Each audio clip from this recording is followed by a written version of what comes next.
ప్రభుత్వ రంగ బ్యాంకుల ప్రాధాన్యతను వివరిస్తూ Andhra Pradesh Telangana bank employees federation ఆధ్వర్యంలో జన జాగృతి యాత్ర పేరిట రాకేష్ సైకిల్ యాత్ర నిర్వహించారు. ఈ యాత్ర కరీంనగర్ కు చేరుకోవడంతో బ్యాంకు ప్రతినిధులు ఘనంగా స్వాగతం పలికారు. 750 కిలోమీటర్ల ఈ సైకిల్ యాత్ర కొనసాగుతుందని, వివిధ బ్యాంకులలో 2 లక్షలకు పైచిలకు ఉద్యోగాలు ఖాళీగా ఉన్నాయని, వాటిని వెంటనే భర్తీ చేయాలని డిమాండ్ చేశారు. Mahesh, I'm an ex-Indian Air Force veteran. Currently working with Canara Bank, Dammaiguda branch. Okay. గతంలో నేను 2 times సూపర్ రన్నర్ టైటిల్ కైవసం చేసుకున్నాను. సూపర్ రన్నర్ అంటే 200 kilometres, 300 kilometres, 400 kilometres and 600 kilometres అలా 2 సార్లు నేను చేశాను. తర్వాత 2022లో Kashmir to Kanyakumari cycling expedition complete చేశాను. ఇప్పుడు 80వ all India bank employees association వార్షికోత్సవాన్ని పురస్కరించుకొని మన ఏపీటీబీఎఫ్ యాజమాన్యం ప్రెసిడెంట్ కామ్రేడ్ రవీంద్రనాథ్ గారు, అలాగే comrade general secretary comrade Rambabu garu వాళ్ళు ఇచ్చిన పిలుపు మేరకు ఈ జన జాగృతి యాత్రను చేపట్టాను.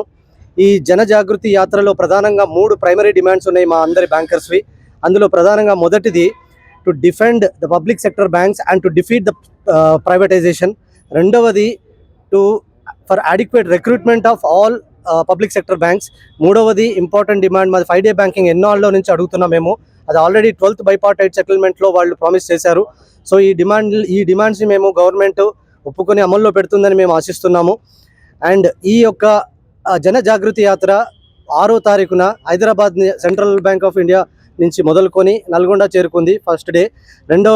సెకండ్ డే వచ్చేసి నల్గొండ నుంచి ఖమ్మం, 3వ రోజు ఖమ్మం నుంచి వరంగల్, ఈ రోజు పొద్దున్న 4వ రోజు ఖమ్మం నుంచి ఇప్పుడు ఇక్కడ రావడం జరిగింది. ఈరోజు సాయంత్రానికి జగిత్యాల చేరుకుంటాం.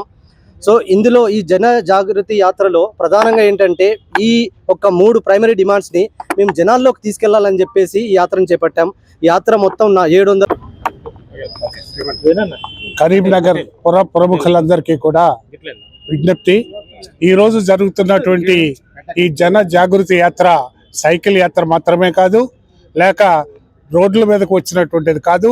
ఇది దేశంలో ఉన్నటువంటి ప్రజలందరికీ కూడా ఈ బ్యాంకుల్లోనూ బ్యాంకింగ్లోనూ జరుగుతున్నటువంటి విషయాల్ని మీకు తెలియపరిచి జాగృతం చేసి మన యొక్క దేశంలో ఉన్నటువంటి ప్రభుత్వ రంగ బ్యాంకుల్ని కాపాడుకోవాలని సదుద్దేశంతో కెనరా బ్యాంక్లో ఉన్నటువంటి జి ఉమామహేశ్వర్ గారు ఇండియన్ ఎయిర్ ఫోర్స్లో 20 సంవత్సరాలు ఉద్యోగం చేసిన తర్వాత అక్కడి నుంచి బయటకు వచ్చిన తర్వాత విశ్రాంతి తీసుకోకుండా ఈ దేశంలో ఉన్నటువంటి ప్రజల్ని, ప్రత్యేకించి మన తెలంగాణలో రాష్ట్రంలో ఉన్నటువంటి ప్రజల్ని జాగృతం చేయాలనేటటువంటి మహోద్దేశంతో ఈ విప్లవాత్మకమైనటువంటి చర్యని ముందుకు తీసుకురావడం జరిగింది.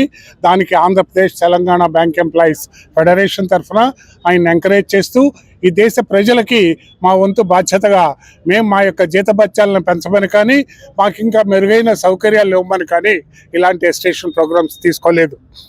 మా యొక్క ఆర్గనైజేషను 20th April 1946లో స్థాపించిన రోజు నుంచి కూడా ఈ దేశంలో ఉన్నటువంటి ప్రైవేట్ రంగ బ్యాంకులన్నీ